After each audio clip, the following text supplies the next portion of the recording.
राजकुमार जी।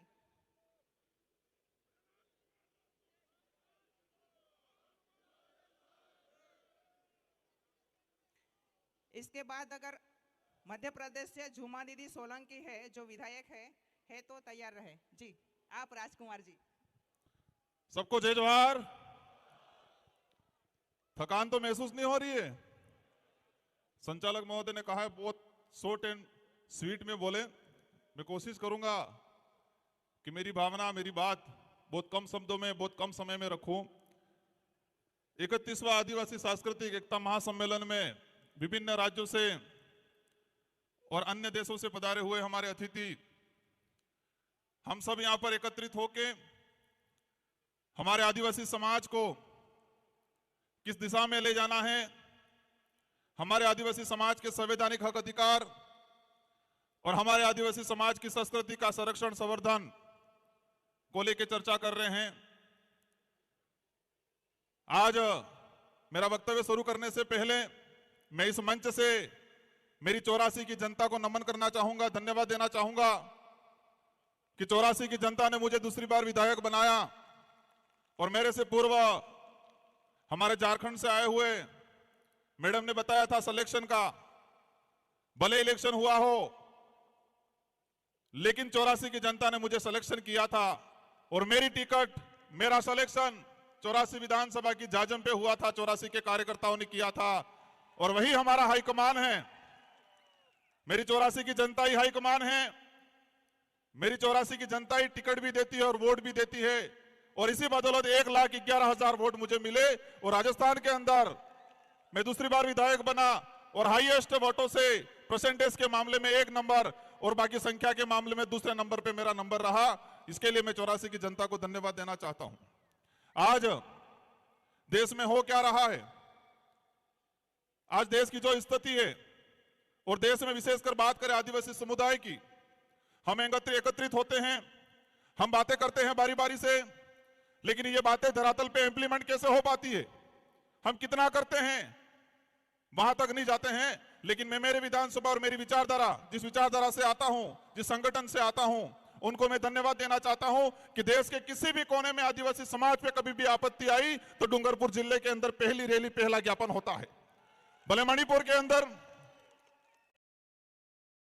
देश के किसी भी कोने में आदिवासी समाज पे कभी भी आपत्ति आई तो डूंगरपुर जिले के अंदर पहली रैली, पहला ज्ञापन होता है। भले मणिपुर के अंदर मामला हुआ और हम दावे के साथ कहते हैं कि पूर्वी भारत में अगर कहीं रैली हुई होगी, लेकिन दक्षिणी राजस्थान के अंदर या इस वाले इलाके के अंदर डूंगरपुर में पहली रैली और पहली ज्ञापन मणिपुर के मामले को लेकर हुआ। हसदेव वाला मामला हुआ, हसदेव का जो प्रकरण हुआ पिछली बार हुआ तो डूंगरपुर के अंदर सबसे पहले ज्ञापन और रैलियां हुई।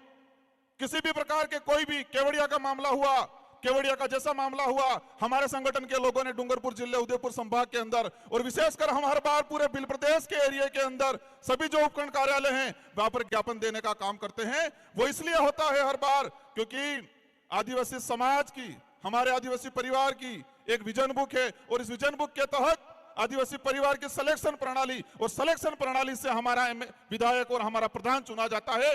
तो वो विधायक मैं खुद मान लो, हम जनता के प्रति जवाबदेही है, न कि हाईकमान के प्रति, क्योंकि जनता ही, हमारी क्षेत्र की जनता हमारा सिलेक्शन करती है तो हम जनता के प्रति जवाबदेही हैं। तो ये व्यवस्था पूरे देश के अंदर आदिवासी जहां है वहां पर यह होना चाहिए। आज हम बातें कर रहे हैं कि हमारे पूर्वज ने इतना बलिदान दिया। मैं एक बात बोलना चाहूंगा कि हम कुछ कर पाए नहीं कर पाए, लेकिन इतना काम जरूर करना है कि हमारे पूर्वजों ने जो व्यवस्था बनाई है, हमारे पूर्वजों ने जो लड़ झगड़ के लाखों बलिदान देके ये जो संवैधानिक प्रावधान जो हमको दिए हैं, जो शेड्यूल 5 या शेड्यूल 6 का है, और इन प्रावधानों के तहत हमको आदिवासी होने का प्रमाण पत्र मिलता है और वो प्रमाण पत्र मिलता है तब हम एमएलए एमपी बनते हैं। अगर वो प्रमाण पत्र नहीं मिलता तो हम एमएलए एमपी नहीं बनते।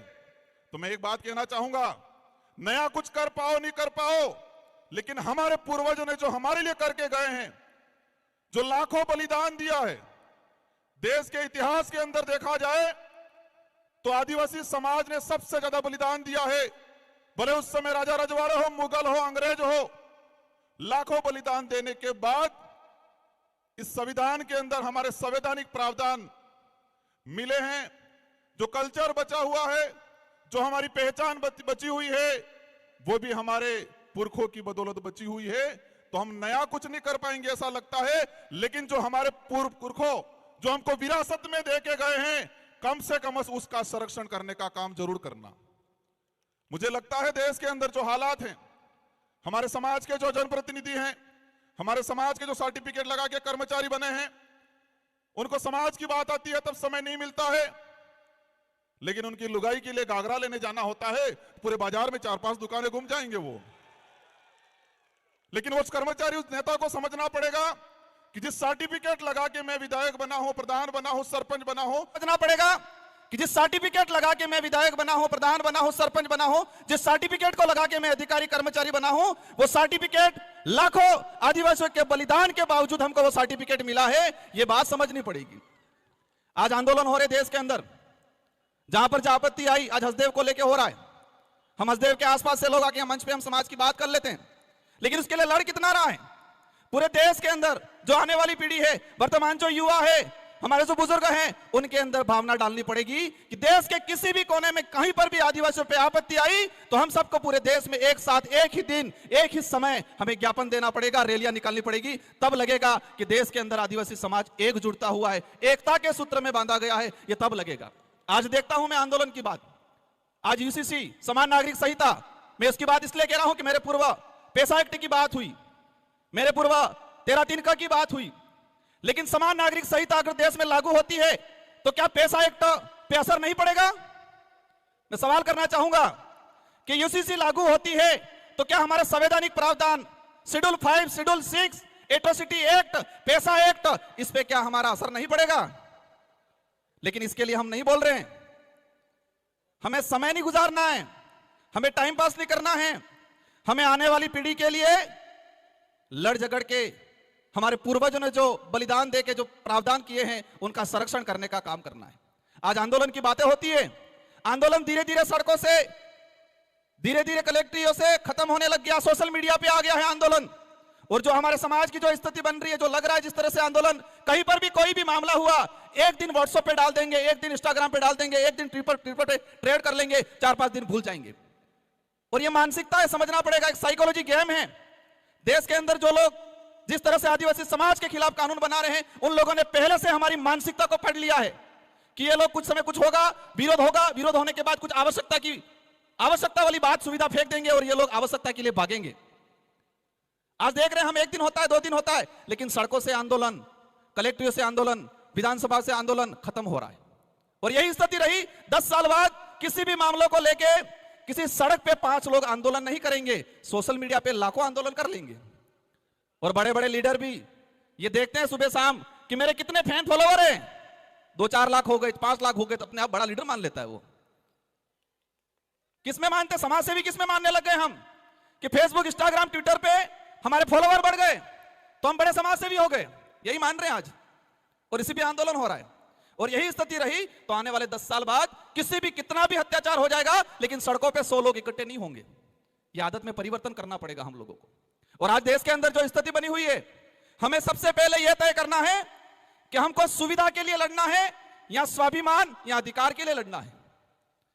देश के अंदर हम सुविधा के लिए लड़ रहे हैं, आवश्यकता के लिए लड़ रहे हैं, लेकिन अधिकार और स्वाभिमान की लड़ाई नहीं लड़ रहे हैं।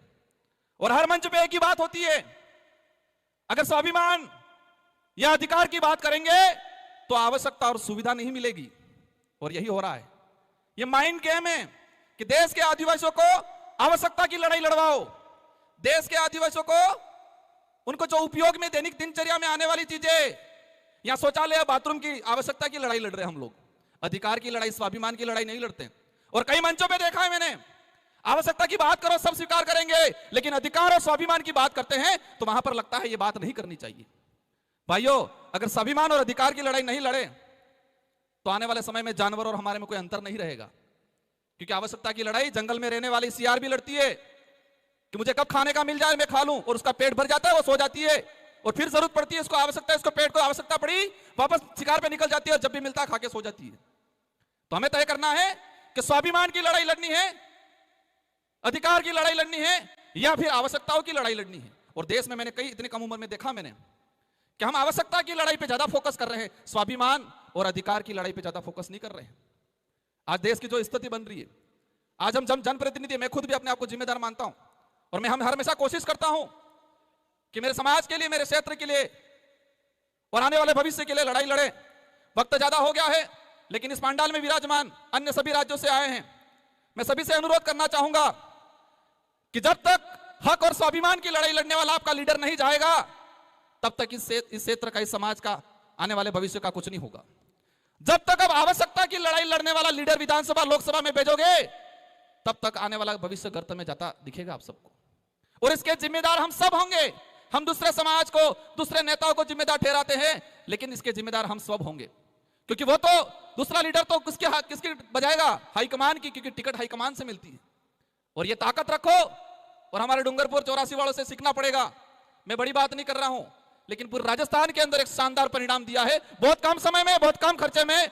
और यह फिक्स है कि वहां पर कुछ भी हो जाए, उस क्षेत्र की जनता जो चाहेगी वही होगा, क्योंकि वो स्वाभिमान की लड़ाई लड़ना सीख गया है, वो अधिकार की लड़ाई लड़ना सीख गया है। और हमारी क्षेत्र की जनता को पता है कि स्वाभिमान और अधिकार की लड़ाई हम लड़ लेंगे तो आवश्यकता तो अपने आप पूरी हो जाएगी। इन्हीं शब्दों के साथ आप सबको धन्यवाद, आभार, जय जोहार, जय भारत, जय आदिवासी, जय संविधान।